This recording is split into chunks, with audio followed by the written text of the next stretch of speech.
Hey guys, welcome back to Music Talk with John. Hope everything's going well with you guys. I'm in Florida right now, and it looks like we're facing a hurricane coming our way. It looks like it's coming right towards our area. Before it was supposed to go out to the Gulf, and it's still going to the Gulf, but it looks like instead of going towards the Panhandle, it's coming more towards Central Florida. So good times. So we're kind of making some plans for that. Anyway, in the meantime, before the storm comes, I want to share some records with you. And the first one I have here is one that I probably showed when I first, that's the back side. There we go. Ooh, spoiler. I just showed you the back. And this might have been one that actually I've showed a couple times when I first picked it up, and then actually I did a video response to Rachel's Ghost. And it was where, the back cover or the front cover was good, but the back cover maybe could have been just as cool kind of thing. So this is Funkadelic, Maggot Brain.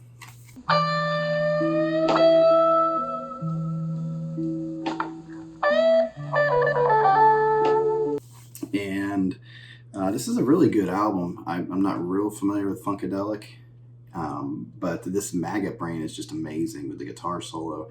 It was done by Eddie Hazel, so if you haven't heard that song, definitely look that up.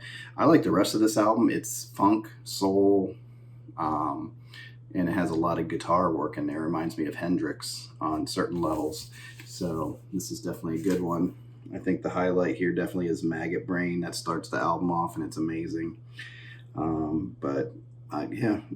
I would pick a couple songs here that I think are cool, but I think they're all fit. I think it's one of these albums I can listen to all the way through without an issue. So anyway, that's Funkadelic, Maggot Brain. And one other thing, the guitar solo in this. So it was what's his name? George Clinton. So he's kind of like the man behind Funkadelic. And so he's in the studio and he's high on LSD, the story goes, and he's in the studio with Eddie Hazel, and he's telling Eddie, hey, think about your mom being dead. And so just think about that story right there. And if you listen to Maggot Brain, you'll maybe get an idea of the emotion that's running through that song and the guitar work on it and everything. So just a little behind the scenes, I guess, history of that song, Maggot Brain. So anyway, the version I have here is on black vinyl. It's pretty cool. I'm probably going to look for a better version because this reissue, it's a little thin, and there's some pops on there that I'm trying to clean out, but they're still there. So I'll probably try to find maybe a really good version of it because I really like the album. This is the sleeve that it came with, so it's pretty cool. Digging that picture. And there's the other side of it there. So that's Funkadelic, Maggot Brain. Okay, the next one I have here is another one by Funkadelic. And to be honest with you, I picked this one up because I had heard of Maggot Brain, and I couldn't find it at that time. It was really hard to get a hold of. Now all of a sudden it seems like there's a million reissues of it out there. So I picked this up because I had streamed the Maggot Brain album, and I really liked this. I figured let me check out some more Funkadelic, and this kind of came my way. This is the best of Funkadelic, and it has Maggot Brain on it, so I figured, well, at least I'll have that song to start with.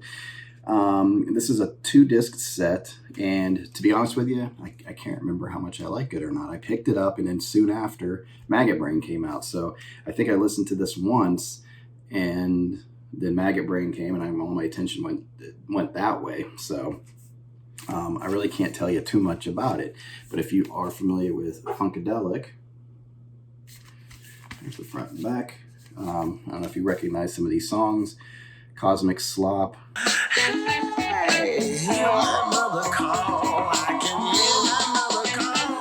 Standing on the Verge of Getting It On. Loose Booty. A Joyful Process. There's Maggot Brain, I Want to Know If It's Good to You. I'll Bet You, Hit It and Quit It. I think that was on Maggot Brain.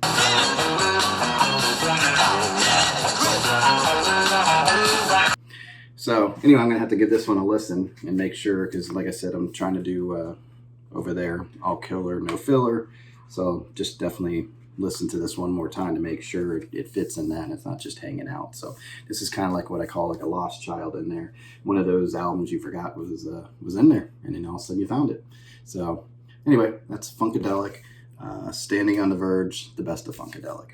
Okay, now the next one I have here is Genesis. This is the only Genesis album I have in my collection, but this is one I grew up with a lot of the hits off of this album in the 80s, where I guess I first became aware of Genesis. Before even Peter Gabriel and all that. I didn't even know about that till years later.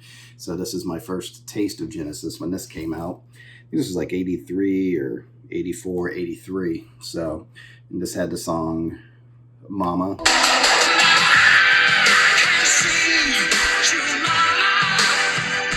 I don't know how I knew that song. I don't know if it was released as a single. But I knew that song, but the song That's All got a lot of radio play. It's always the same, it's just a shame, that's all. And Illegal Alien.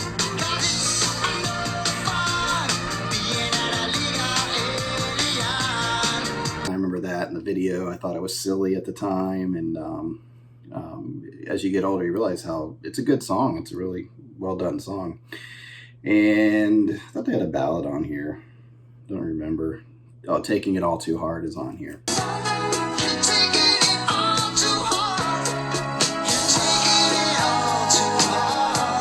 So, and I like Home by the Sea, Second Home by the Sea. So this is an album. This is like one of those albums I can listen to all the way. I picked it up, used, or actually a friend of mine might have given me this, now that I think about it. And let's see if there's anything fancy going on here. It's on black vinyl on the Atlantic label. And this is the original sleeve. It looks like we have some lyrics going on there. Not bad boy right there.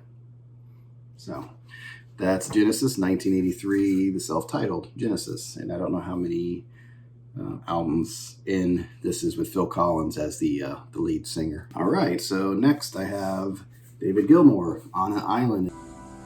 Ebb and flow, let it go, feel her warmth beside you.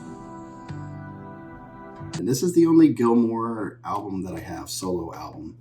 And the reason is I really don't care for his solo albums really that much. Just the lyrics aren't that great, and the music just isn't, you know, on I think About Face, and I forgot what the other one was. It might have just been David Gilmour. But I could never get into those. And when I started getting into Pink Floyd and becoming more of a fan of them in the late 80s, early 90s, and I was like, ooh, Gilmour has solo albums, it must be great. And, you know, the guitar work on it and everything was really good, but I just could never get into those albums. But this came along, and I really like it. There's a lot of instrumentals on here, but the lyrics on this, I guess Gilmour's never really been known as a guy that writes lyrics. Roger Waters, I believe, wrote all the stuff for Pink Floyd after Syd Barrett. But Gilmour's wife, and I forgot her name, I don't know if she has credits on here, but I believe she's a poet, I believe, and she writes novels. She wrote all the lyrics for this. So they're poetic lyrics, and with his guitar work and everything, now we have a good Gilmour album that I really enjoy. I always like Gilmour's guitar, just his style and everything's pretty amazing. So I think the whole thing, let me see, opens up this way. Kind of looks like it's one big piece. And then they did the same thing inside, and I think this is him with his wife kind of walking. So definitely enjoy this album. I'm glad I have a Gilmour album that I'm enjoying. And it seems like Pink Floyd is kind of like Gilmour projects going forward. And I know they've hired people, like starting with Momentary Lapse, and I think that was the first album without Roger Waters, and they actually hired somebody to write the lyrics for that album. So somebody else is writing those lyrics in there. This came with, I guess it's a poster in here. Yeah, it's a big poster. So I'm not even gonna unfold it, but it's a big old poster that they put in here. So that might be cool to put up one day. But it's big. They didn't play around with this one. And I think everything here is on black vinyl. Yeah, black vinyl. And some cool. I like that. That's kind of cool. I don't know who did that artwork. That's cool too. So nice job on it. And you have some poly, looks like a poly line sleeve, so that's why I probably kept it in this paper. So anyway, if you're looking for Gilmour solo projects besides Pink Floyd, this is a good one, so I definitely recommend this one. Check it out, David Gilmour, On an Island. So this is one that surprised me when I actually got into it, because for years and years and years, I never got into the Grateful Dead. Excuse me. If you see my previous videos, you know what this is. Anyway, so I don't even know what got me into this. I can't remember. It might be in my previous video when this was featured in a grab video when I picked it up. I can't remember what got me started in it, but I'll have to go back and watch the video myself. But this is the Grateful Dead, Working Man's Dead. And I don't know if I have these backwards, because the next album I have is a Grateful Dead album. I can't remember which one came first at this point. Still very new to the Dead. I just couldn't get into them. Touch of Grey I liked in the 80s, and I know that's nothing compared to this stuff, but something got me to listen to it, and I listened to the album, and also I'm like, oh, this is actually pretty good, and it led to the other album that I'm going to show you. But this is Grateful Dead, Working Man's Dead. This is a 50th anniversary master of the Essential album on 180 gram vinyl, and America's hardest working rock band. And it does have a country feel to it, and it's funny or funky. Like, you have this, you turn it, and it's upside down. So I don't know what they did that. The reason for that was. And the songs on here are Uncle John's Band that I like. Come here, Uncle John's Band, play you to the tide. And what was the other one? Black Peter and Casey Jones I liked. That was one that I didn't realize what that song was. I didn't know it was titled Casey Jones, but it's definitely a song that I know. So if you don't know the title, Casey Jones by the Grateful Dead, pull it up. And this is just a good album. I like it all the way through. They did a good job with it. They put it in this I guess it's poly. I don't know what it is. It's a protective sleeve, so it's much better than paper. One cool thing about it too is down here, it's a cool sticker they put on there. It's like a foil type sticker, so that's pretty cool too. This one is American Beauty, and it doesn't want to come out. But this is another good one. It has the foil sticker on there too, and this is also a 50th anniversary. So I still kept the foil on there. Cool hype stickers. I did always like the artwork of the Dead, and I kind of wished I was into them a little bit more, because they've had some really cool box sets and artwork that in the past that looks really cool, but I'm like, why am I going to buy it if I'm not going to listen to the music? And now I'm listening to the music, right? So this has Box of Rain, Friend of the Devil. Sit out, but I take my time. A friend of the devil is a friend of mine. Very well-known song. Candyman I liked, and Truckin'. Like the dude man once told me you got to pay your hand. You know, everybody knows Truckin'. So there's the back of it. Just cool artwork. Digging it. I think they did the same thing on this with the album. Yeah, black vinyl, and they put it on a nice protective sleeve. Grateful Dead. Okay, so this next one takes me in a completely different direction. This is Hall & Oates. It's Rock and Soul Part 1, and I always thought that was weird because Hall & Oates, Rock and Soul, I just don't put that together with Hall & Oates. But then when I listen to it, even though it has a lot of 80s production and different type of production, there's a lot of soul in Daryl Hall's voice. So it does make sense. And it has great songs. Actually, I've seen this on, this is a really good copy. It's on red vinyl, I believe. There's a Mo-Fi edition of it out there. Oops, sorry. Rocking your world over there. Mo-Fi edition out there. But this one I got a hold of. And I do need to change it out because I still have it in the paper. But vinyl looks cool. This one sounds really good. Not a pop. Sounds really good on my systems. So just wasn't going to put the money into the MoFi record. My general rule is, if you like it already, don't go searching for better sounding or whatever. If you're already enjoying the sound of the album, just keep it. Let somebody else get the really good version, unless it's something, you know, you're really just a collector of or whatever. That's different, I guess. And I guess this is a poster. I don't know if this is their albums. I'll back it up. There you go. Yeah, I guess that's their albums right there, where the greatest hits takes place from. But yeah, I know the Rock and Roll Soul Part 1 MoFi sold pretty quickly. I know it's pretty popular. And I looked at it for a minute, but again, I wasn't going to put that money into it when I have a very, very good copy of it here. So that's, the songs on it. Sarah Smile, She's Gone, Rich Girl. You're a rich girl, and you're going too far, 'cause you know it don't matter anyway. Kisses on My List, so you get into the 80s there. Private Eyes, Man Eater, One on One. Just a lot of really good songs. Say It Isn't So.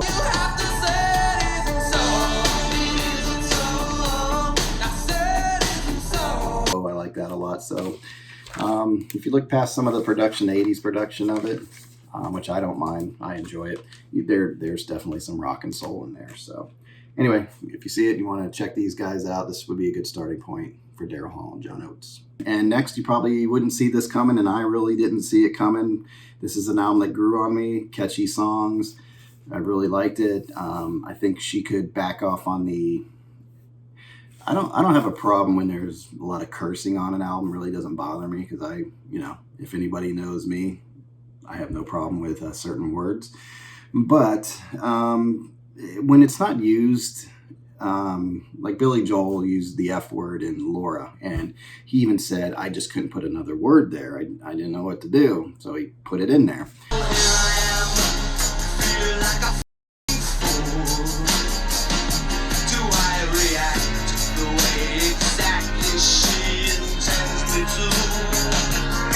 But it fit, it worked, and I get that. But there's sometimes where artists will put that F word or whatever in there, and it feels like they had to force it in there, and I don't like that. This album is borderline on that with me. I can see what she's doing. In some places it fits well, in some I'm just like, but when it's so often in an album, you kind of go, you're losing me a little bit. Pearl Jam almost did that for me with 10, because they used the F word here and there, and I'm like, why did they even bother? Why did they have to put that in there? Was that just the times where they were doing that? But anyway, so the album is Halsey. So this is Manic, and there's a lot of catchy tunes on here. I like it, I'm enjoying the album. I like pretty much every song on here. Mainly You Should Be Sad. Oh, I feel so sorry. I feel so sad. I tried to help you. There's something about the production quality of it. It's modern production, but I like how it sounds. There's an edge to it, believe it or not, for me. What else is on here? Finally, Beautiful Stranger. Beautiful stranger, here you are in my arms. That's a song I liked a lot. It had a little bit of a country twist to it, but I liked the lyrics, and kind of got me thinking back when I was late teens going into adulthood, that time of meeting somebody new, and it was just kind of cool. So this is just a good, solid album in my eyes. I was really surprised, because I'm not really into anything of hers other than this one. She's put one out since, and I really didn't get into that one. I think that was more of a concept album. But I do enjoy this album. Got a little clear see-through vinyl there. So there's that one. And it has an insert right there. Hopefully I'm not showing any nakedness there, because Halsey likes to show it off a little bit, especially their last album, right on the front cover. So anyway, that's Halsey, Manic. If you're looking for some modern stuff, I like her sound, I like her spunk, and I just enjoy the album. There's your little parental advisory, right? Like what I was talking about. So Anyway, so that's what I have for you guys today. So thank you for watching. I appreciate your time. Definitely leave me some comments, hit that like button, and hit that subscribe button. I got a lot of people watching and nobody's subscribing. I mean, people are subscribing, but if all the people that watched subscribed, man, I'd be right up there. I might be able to do some live streams soon. So anyway, again, thank you for watching. And until next time, you guys enjoy your music and you take care out there. Bye.